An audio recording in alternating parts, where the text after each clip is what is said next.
My part of session 6 has the same title as my session 5. The reason I'm doing this is I really want to look at the role of religious authority in the whole series of discussions we're having about the media and the interaction of the new media in religious life.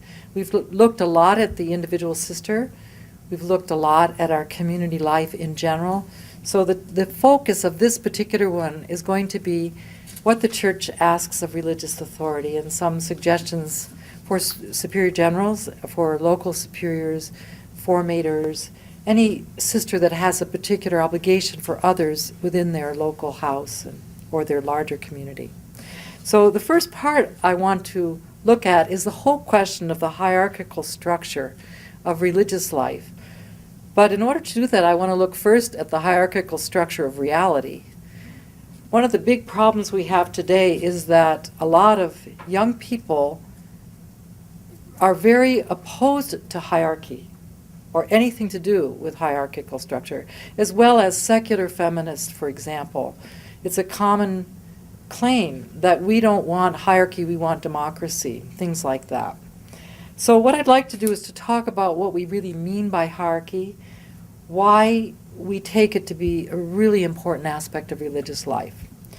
If we look at just the living structures in the real world, and if you're a scientist, you'll appreciate this, every level of reality respects the laws of the lower levels, at the same time as revealing new laws of higher levels of organization.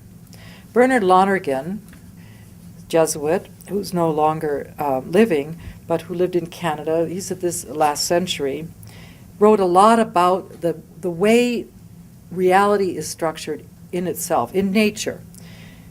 A passage in one of his texts called Insight says, organic, psychic, and intellectual development are not three independent processes, they're interlocked, with the intellectual providing a higher integration of the psychic, and the psychic providing a higher integration of the organic.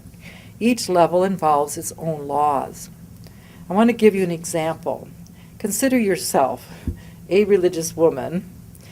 If you think about it, at the level of physics, studying your body, you have, depending on your size, 10 to the 20 or 30 hydrogen atoms in your body that were created, we believe, at the Big Bang and haven't changed since then. That's a lot of hydrogen atoms. We know, we say in a sort of simple way, we're 65% water. Well, water is made H2O, hydrogen and oxygen. So at the level of chemistry, which goes beyond the level of physics, the moisture, the water in our body, if we can call it simply that, organizes the hydrogen atoms without destroying them. They still keep the same law of what it is to be a hydrogen atom, but it's something higher is evolved. If you think then of blood in your body, it's fluid, but what blood is organized by your system, which is called cardiovascular system. That, your heart, the whole system, when you're alive, is organizing the flow of blood in your body. If you go higher than that and you look at the level of psychology, your psyche, let's just say you're tired all the time. You go to the doctor and he says, well, you're lacking iron. So there's a way in which in your psyche you begin to become aware of something that has to do with the blood in your body, and then it's treated. So with your intellect and your will, which is your higher level, you go to the doctor, you say, okay, I'll obey the doctor, I'll get some iron pills for a certain period of time, I'll take them. You then organize your blood, if you can put it that way. You make a decision about it. Now, if you become baptized, you could say at the level of theology, you're adopted into the Holy Trinity through Jesus Christ, and you receive communion, and you receive the precious blood. Well, that spiritual reality organizes you by an even higher principle, just by your baptism and your reception. We know that the priest says in the Eucharistic prayer, for example, prayer 3, grant that we, who are nourished by his body and blood, may be filled with the Holy Spirit and become one body, one spirit in Christ. So the theological level, the spiritual level, organizes the natural level. Now, this is a very just simple description of one way of looking at the hierarchy of the human body. You can do it with many other things too. You could look at hormones, your reproductive system, and so on. You could do it with any level. But what Lonergan's brilliant insight is that different sciences study different levels of the hierarchy. And it's this interlocking reality. So hierarchy is not like just an arbitrary choice. It's the way reality is structured, nature is structured. So if you take that then and you look at religious life, or even the church itself, the church sets forth guidelines that always asks us to look and respect at the hierarchical order that we find. So just in a simple way, the church talks about how parents should educate and form their children. The family has a hierarchy, and if you are in the presence of a family where there is no hierarchy, there's a lot of work to do if you're teaching children from those kind of families. Okay? The teacher organizes the classroom. The novice mistress forms the community of novices. The religious authority or superior general guides the community for the next period between the general elections and so on. This is just the way our life is. The authority includes having the responsibility for providing the structures such as horarium, convent, enclosures, retreats, so that a sister can grow in her vocation. But the sister's responsibility is to take herself in those structures and situations and actually work on her own growth. So it's a dialectic or a movement back and forth between what the authority provides for us, but our obligation then to really use what's provided. This we do through what we call now a formation dialogue. So John Paul II, in his 25th World Communications Day message, reminds us that communications media are lifeless instruments. Whether or not they fulfill the purpose for which they're given to us depends greatly on the wisdom and the sense of responsibility for which they're used. In the year 2000, the Pontifical Council for Social Communications deepened this understanding. And I quote again, "We say again, the media do nothing by themselves. They are instruments, tools, used as people choose to use them. In reflecting upon the means of social communication, we must face honestly the most essential question raised by technological progress, whether, as a result of it, the human person, in our case the religious sister, is becoming truly better, that is to say, more mature spiritually, more aware of the dignity of her humanity, more responsible, more open to others, especially the neediest and the weakest, and readier to give and to aid all." And this is using a quote from Redemptoris Aminus, which John Paul inserted into the discussion about media. So since we're really focusing on media, what we want to do is think then, how does the question or the questions about the interface of new media with religious life relate to authority in the dynamic of this formation dialogue? So the first part of that, I want to look at the whole question of dialogue, which Sister Rita Ray raised in the last session. Vita Consecrata explains how the dialogue of charity, it's called, has a unique application to religious life. This is from paragraph 74 of Vita Consecrata. "Everything must be done in communion and dialogue with all other sectors of the church." So the first thing is religious needs to dialogue with the priestly vocation, the married vocation, all the other sectors of the church. The experience of recent years widely confirms that, quote, "dialogue is the new name of charity," unquote. He's referring back here to Paul VI's document Ecclesiam Suam, section 3. And he says, especially charity within the church. And we know, sadly, how much there is a lacking dialogue of charity within the church today. It's a great tragedy. He goes on, dialogue helps us to see the true implications of problems and allows them to be addressed with greater hope of success. The consecrated life, by the very fact that it promotes the value of fraternal life, provides a privileged experience of dialogue. Right? Because we live in a community, we can talk to each other or not talk to each other every day of the year. It can therefore, he says, contribute to creating a climate of mutual acceptance in which the church's various components, feeling that they are valued for what they are, come together in ecclesial communion in a more convinced manner, ready to undertake the great universal mission. And obviously right now, in the United States, we're struggling very hard to think of how do we promote this dialogue. And our superior generals and the CMSWR are really out in the forefront of showing us how to do it well.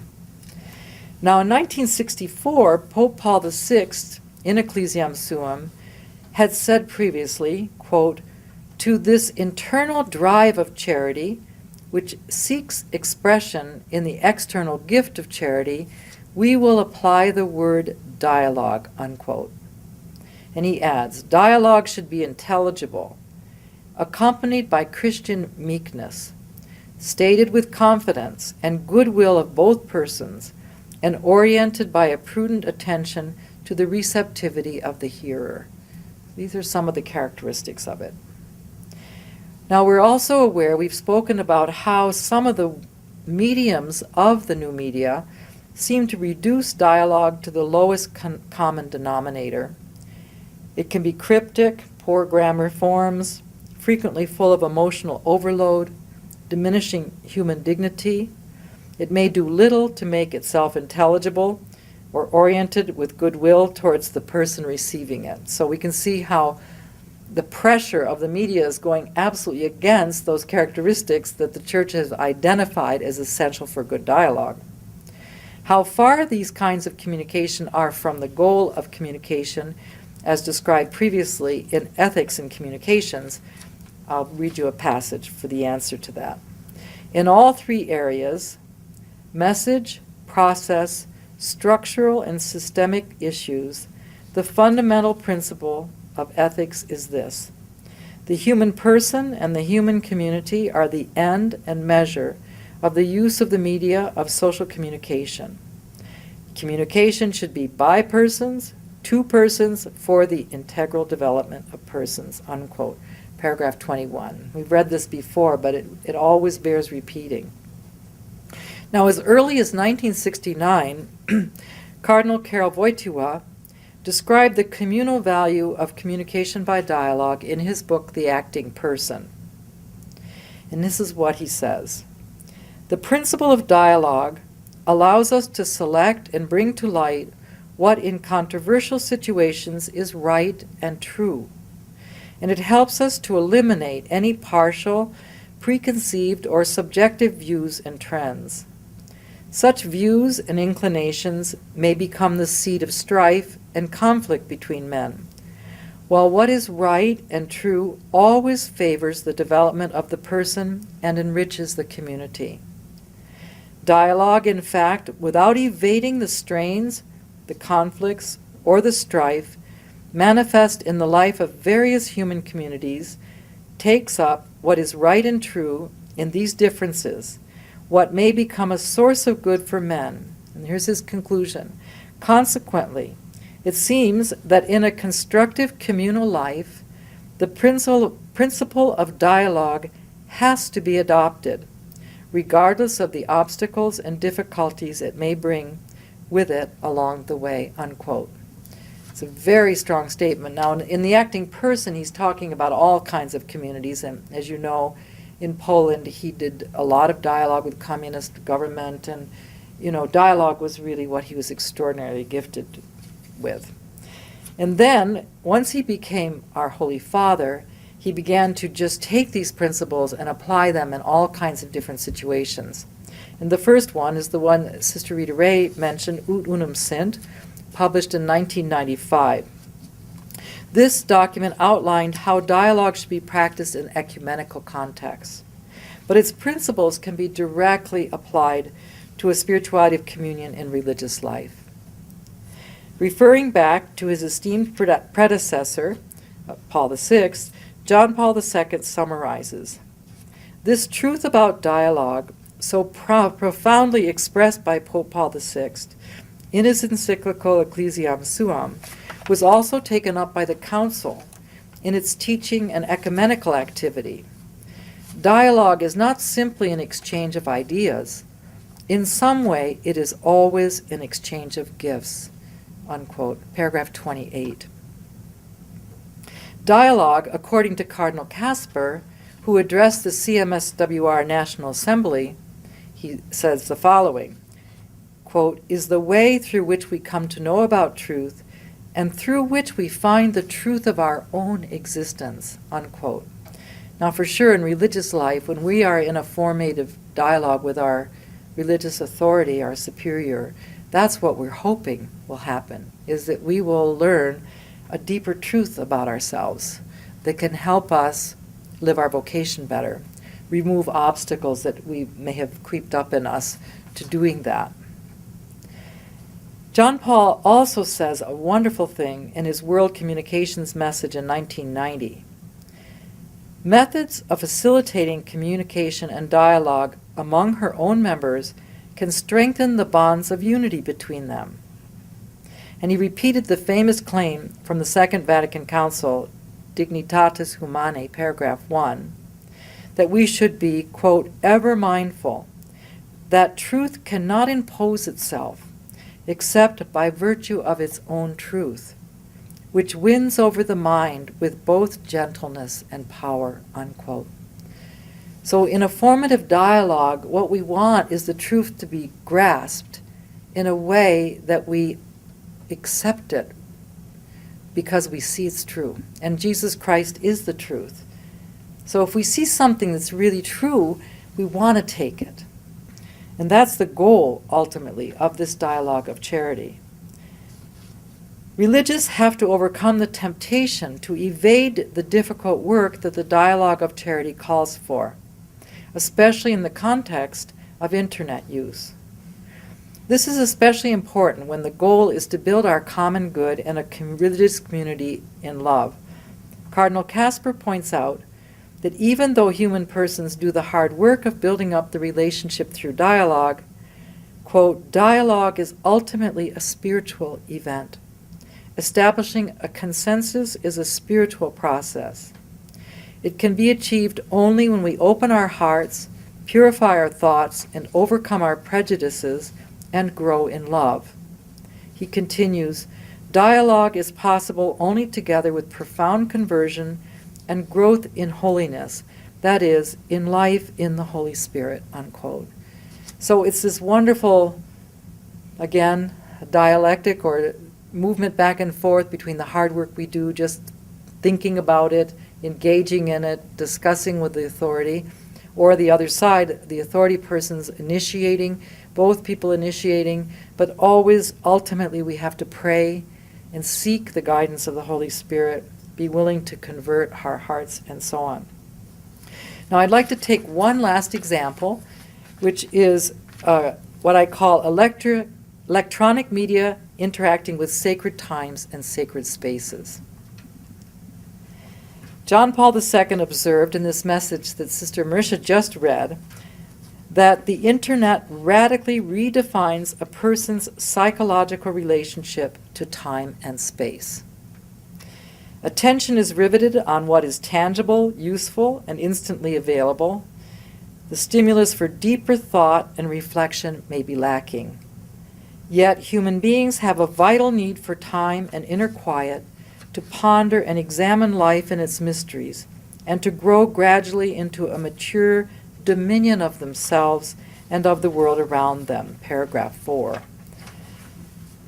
When we think of sacred time and sacred space in a religious community, what we realize is that these are actually established by our religious superiors. Religious authority guides sacred time by establishing an horarium, in our case, our superior general signs our horarium. Different communities perhaps have different ways of doing this.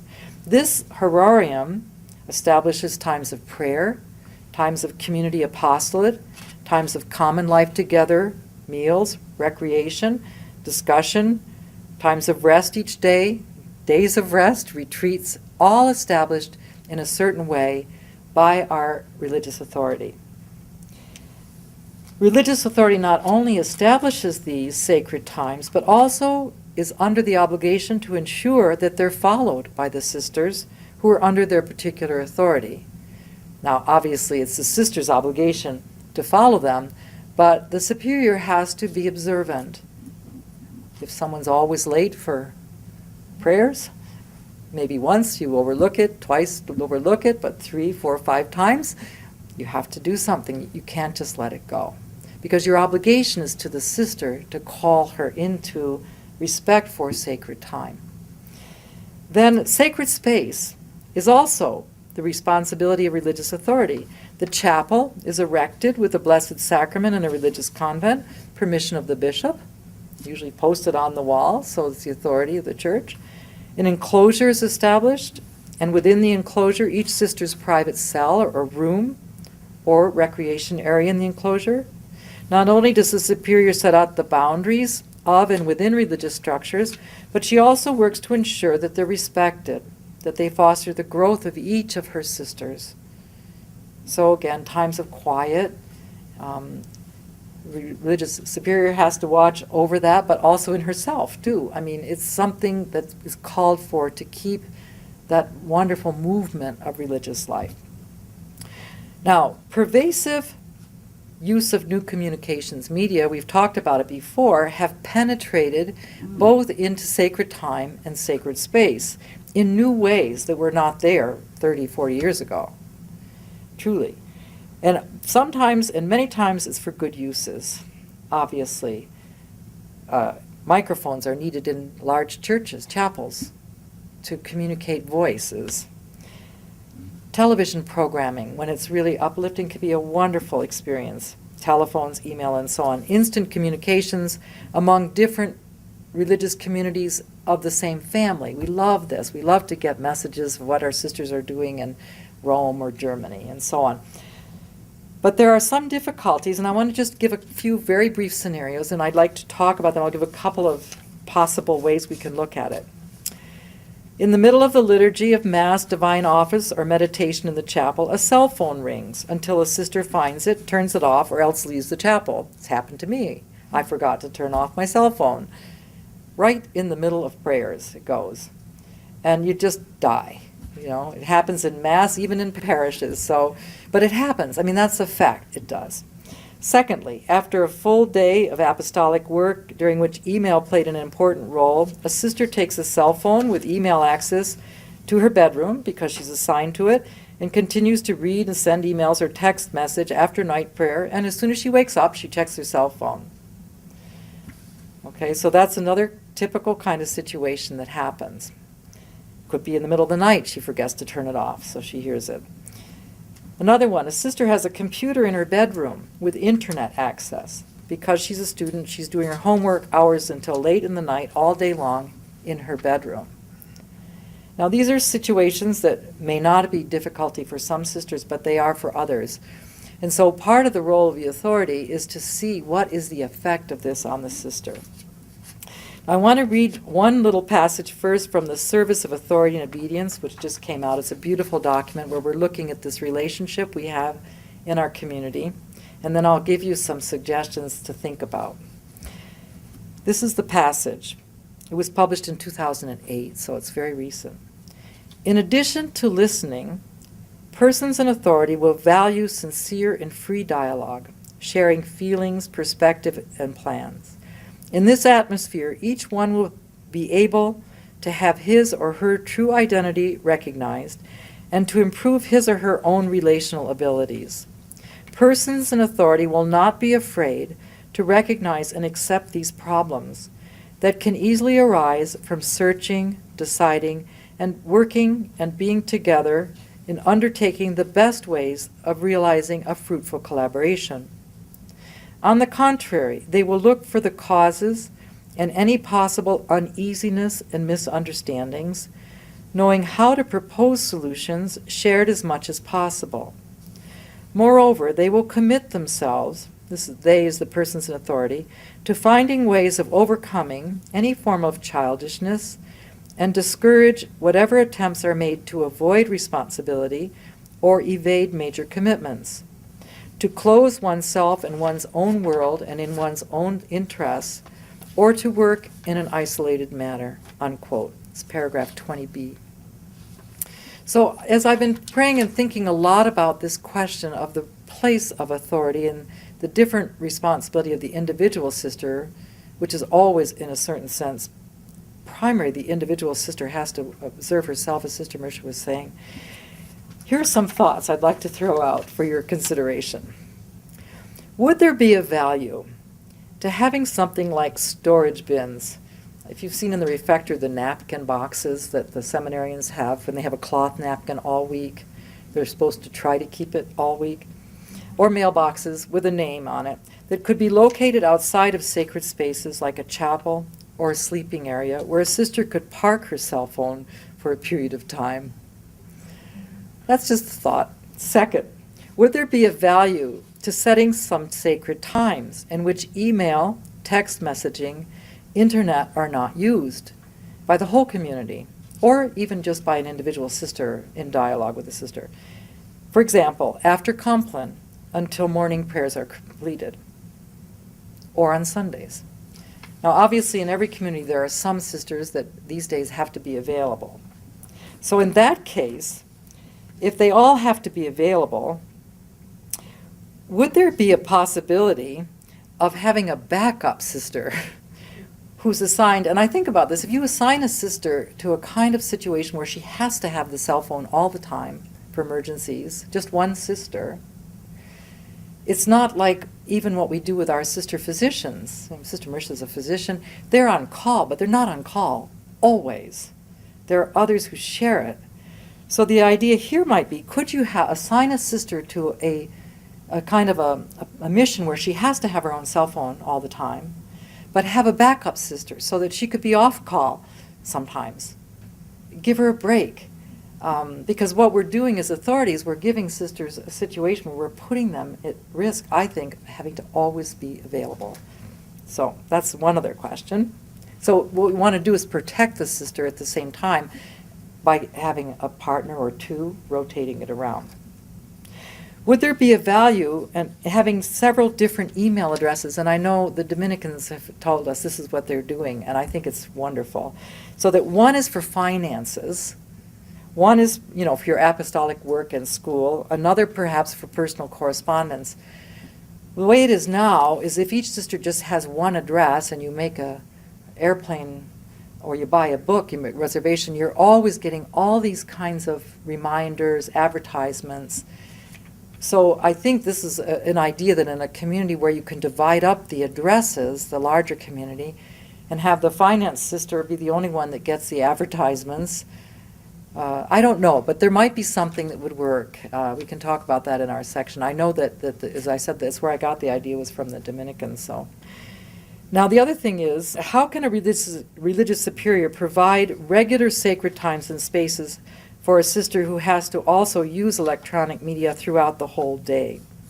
So she can have, in her own case, some time of rest where she's not obligated for that. And I know for teachers it's becoming increasingly difficult because you're in school and then you have your parents, you have the children, you have a lot of, it's very hard. But again, if there's a way in which it can be done that's integral to the work, that places boundaries that everybody knows, that might be something also. So I think that's probably enough to start with anyway. Thank you very much.